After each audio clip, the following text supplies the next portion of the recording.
Hey everyone, welcome back to the channel. So in this video, I just wanted to do another updated what's in my wallet video for the summer of 2023. It's been about 5 or 6 months since my last what's in my wallet update, so I figured I'm overdue for one. Time to show you exactly what credit cards I'm using on a day-to-day basis, what kind of points I'm earning, how I'm strategizing with how I'm maximizing the value that I get from that spend, all that kind of good stuff. So stick around, this is gonna be completely unscripted. Made a few videos like this over the past few weeks. You guys said you'd like this type of content, so just gonna be talking off the top of my head, completely honest and open about this stuff. Just really kind of like a one-on-one conversation with you guys, even though it's just me sitting here in the studio talking to a camera by myself. So let's go ahead and get right into this here. The first credit card is gonna be sitting right at the front of my Ondar Apollo wallet. I'll have a link to this wallet down below and also have a giveaway coming up. Once we hit 100,000 subscribers, I'm gonna be giving away 10 of these wallets. So go ahead, subscribe down below and stay tuned for information about that giveaway. But first off, the first card in the front of this wallet we have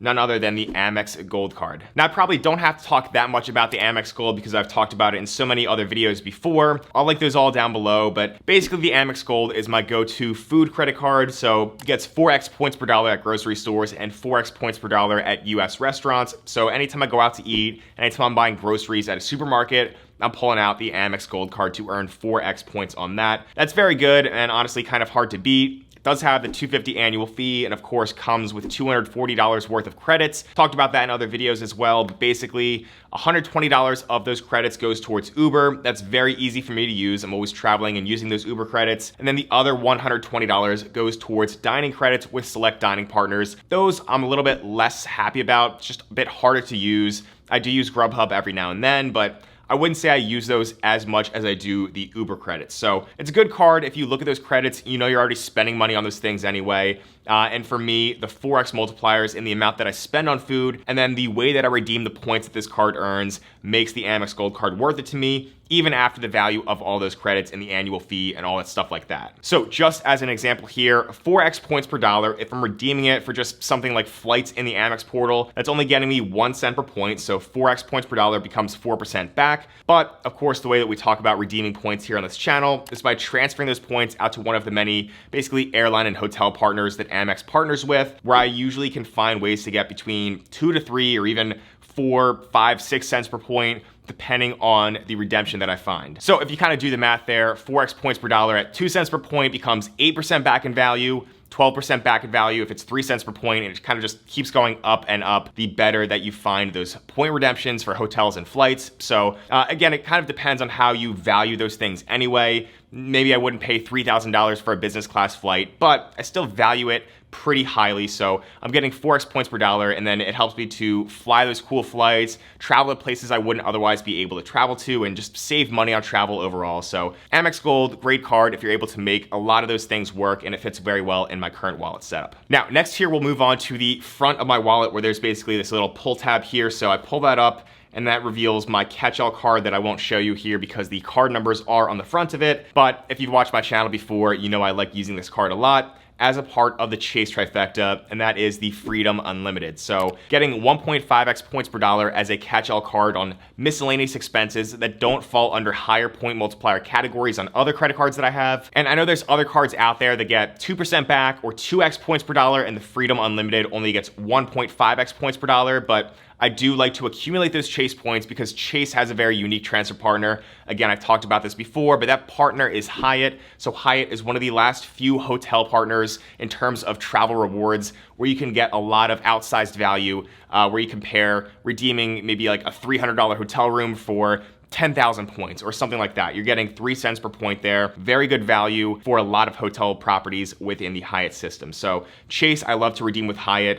Amex, any other credit card points that I'm earning, I like to try to find good deals and sweet spots with the flights and airline partners. And so in my Chase trifecta setup, the Freedom Unlimited just kind of fits in really well right now as a catch-all card. I do plan on getting eventually another popular catch-all card. I got denied for it back in December, and that is the Capital One Venture X card, which does get 2x points per dollar in the form of Capital One miles, and those miles can also be very valuable when redeeming with transfer partners through Capital One. So because I got denied for the Capital One Venture X back in December, I really haven't applied for many other credit cards since then. I think I opened one card back in January, and now As I'm filming this, it is July 2023, so it's almost been 6 whole months since I last opened a credit card. And basically what I've been reading online through data points that other people have had with Capital One is that once you're at 0 new credit card openings over the past 6 months, that greatly increases your chances of getting approved for the Venture X. It also helps if you go through Capital One's pre-approval tool. So I've been doing that a couple of times over the past few months. And usually what you're looking for with that tool, again, from what I've read online and other people saying,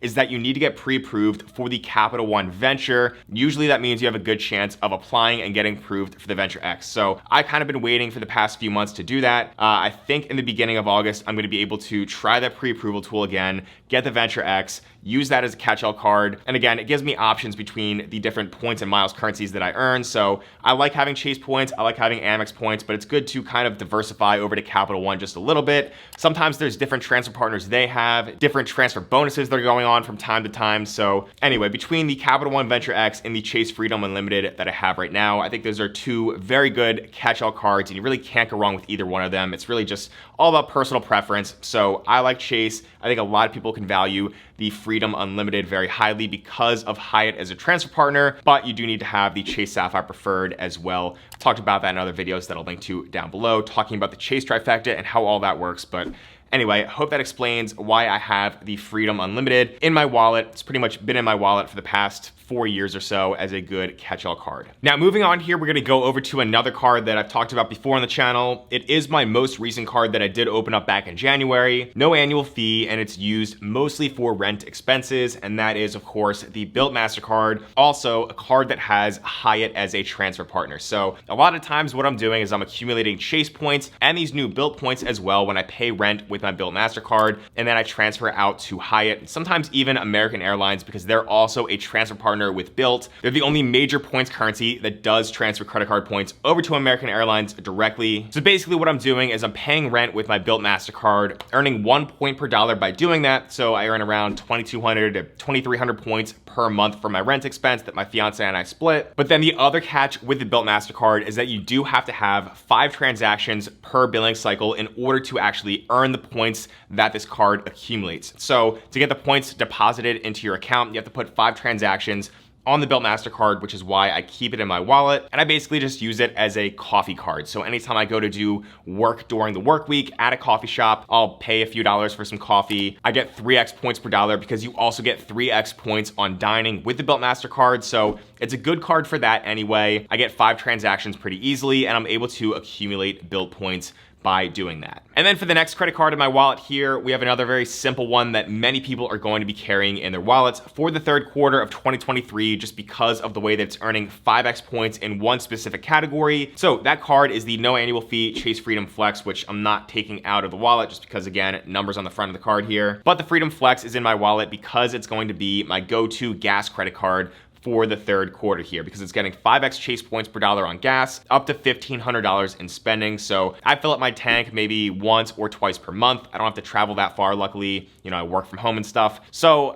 the Freedom Flex is a pretty useful card for that. I think it also gets 5x points per dollar on live entertainment, 5x points per dollar on EV charging and stuff like that. So that's just for this quarter. Most quarters, I don't carry the Freedom Flex with me just because it depends on what those rotating categories are. But for this quarter, because many gas stations don't take Apple Pay, I do have to carry the physical card with me. Now, I also wanted to mention that with the Freedom Flex, I'm not the only one in my 2-player strategy that has this card. So my fiance Jackie has it as well. She opened it back in October of 2022. So it's almost been 1 year since she's had this card. And during this first year of having the card, she got a special sign-up bonus of 5x points per dollar on groceries for her first year. So because that time period still is not passed yet, she still has that card in her wallet. She's using it for gas stations, like I said, during this quarter, but she's also using it for groceries as well. So anytime we go to the grocery store and we're both together, or she's just at the store, she'll use that card. If it's just me at the grocery store, I'll put it on my Amex Gold card. But that's sort of how we're using the Chase Freedom Flex to maximize the full potential of that card together right now in the third quarter quarter of 2023. Now, because the Freedom Flex is in my wallet earning points on gas for this quarter, it is going to replace the Citi Custom Cash, which typically is my go-to gas credit card. Of course, this card gets 5% back in your highest eligible category each billing cycle, and gas happens to be one of those categories. So the way that I like to use this card is just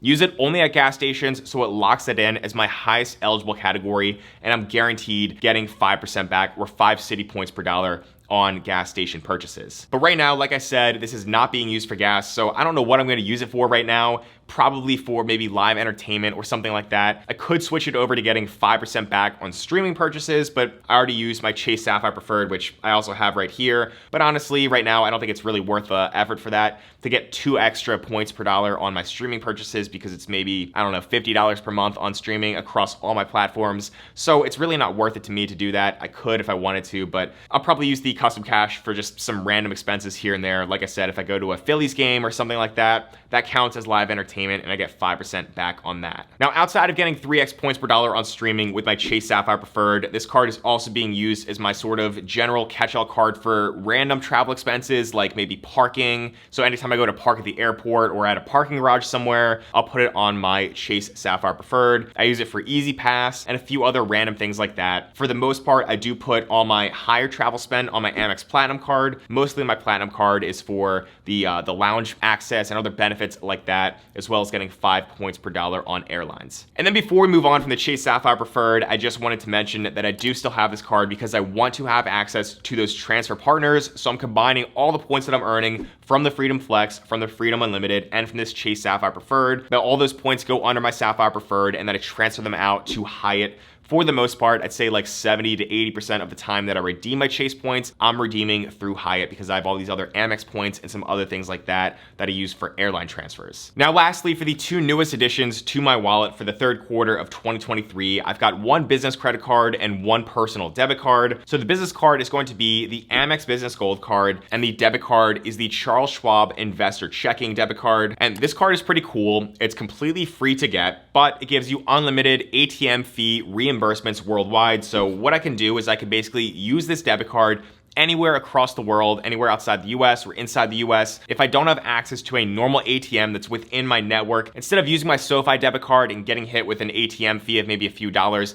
on that out of network ATM, I can just pull out this Schwab debit card and then get reimbursed for whatever those ATM fees are if I need access to actual paper currency. So I pretty much just keep a couple $100 or whatever inside my Charles Schwab Investor Checking account. I pull out this card if I need to, and I get easy access to cash and reimbursement for any ATM worldwide. And then for the Amex Business Gold card, this is my newest credit card that I got basically for a really good sign-up bonus that I came across. So that bonus was for 100,000 Amex points after spending $10,000 in the first 6 months of card membership. And I've seen similar offers out there for only 75,000 points or for $10,000 to spend in 3 months, but I got that elevated 100,000 point offer after spending 10K in 6 months. So it's much, much easier for me to spend that amount of money over the course of half a year through my business, so I don't have to put any personal expenses on this business card to hit that minimum spend. I'll be able to put all my business spending on it right now, which is basically the main reason it's in my wallet. And the nice thing is there are some categories on this card, like getting 4x points per dollar in your 2 highest areas of spending for your business, 2 highest eligible categories. So basically I get 4x back if I use this for things like